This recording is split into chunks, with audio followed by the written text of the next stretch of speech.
আমরা আমাদের এই জমিটাতে বেশ কিছুদিন আগে আমরা কিছু মাছ ছাড়ছিলাম, কিন্তু এখন আমাদের এই জমিটা গাড়ার উপযোগী করে তোলার জন্য আমরা এখন কিছু জেলে ভাইদেরকে ডাকছি। আমরা সেই জমি থেকে মাছ তোলার পরে বাজারজাত করব এবং সেখান থেকে পানি নিষ্কাশন করার পর আমরা সেই জমিটা গাড়ার উপযোগী করে তুলবো ইনশাআল্লাহ। জেলে ভাইরা আসার পরে তাদের জাল তারা প্রস্তুত করতেছে, তাদের যা কাপড় চোপড় আছে তারা চেঞ্জ করার পর আমাদের জমিটার উদ্দেশ্যে করে তারা নামবে এবং আমাদের স্থানীয় ভাষায় এটাকে খেয়াও বলে। তারা কোন দিক থেকে তারা খেয়াও দেবে, আবার কোন দিকে জালটা চাপাবে, এটাই তাদের একটা মূল উদ্দেশ্য।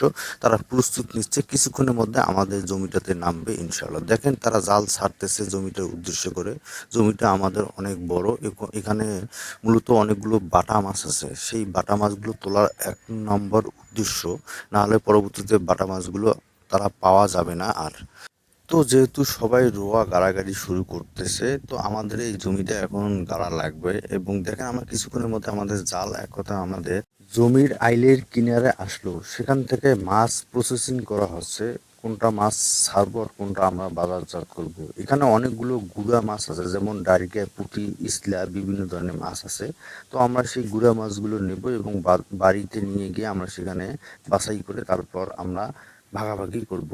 তবে এরকম যদি আপনাদের নিচু জমি থাকে ধানের, তাহলে আপনারা এখানে মৎস্য চাষ করতে পারেন, পাশাপাশি ধান চাষও করতে পারেন। দেখেন আমরা সেই মাছগুলো সুন্দরভাবে প্রসেসিং করতেছি। আমার কিছুক্ষণের মধ্যে আমরা আমাদের একটা অটো গাড়িতে করে আমরা সেই মাছগুলো নিয়ে যাব বাজারের উদ্দেশ্যে বিক্রি করার জন্য। আমরা সেই মাছগুলো এখন তুলতেছি সেই গাড়ির উদ্দেশ্যে করে ড্রামে। মৎস্য চাষ একটা লাভজনক একটা ব্যবসা। তো আপনারা যারা আপনাদের এরকম খাল, বিল, নদী, নালা, ডোবা আছে, তার পাশাপাশি আপনারা এরকম মাছের চাষ করতে পারেন এবং লাভজনক একটা আয়ের উৎস আপনারা তৈরি করতে পারেন, বেকার আপনারা বাড়িতে বসে না থেকে। তার পাশাপাশি আপনারা হাঁস লালন পালন করতে পারেন এবং খামারি হতে পারেন। তো আমরা বাড়িতে আসার পরে এই গুড়া মাছগুলো একটু ভাগাভাগি করে নিলাম নিজেদের মধ্যে। তো সবাই ভালো থাকবেন, সুস্থ থাকবেন। আসসালামু আলাইকুম ওয়া রাহমাতুল্লাহি ওয়া বারাকাতুহু।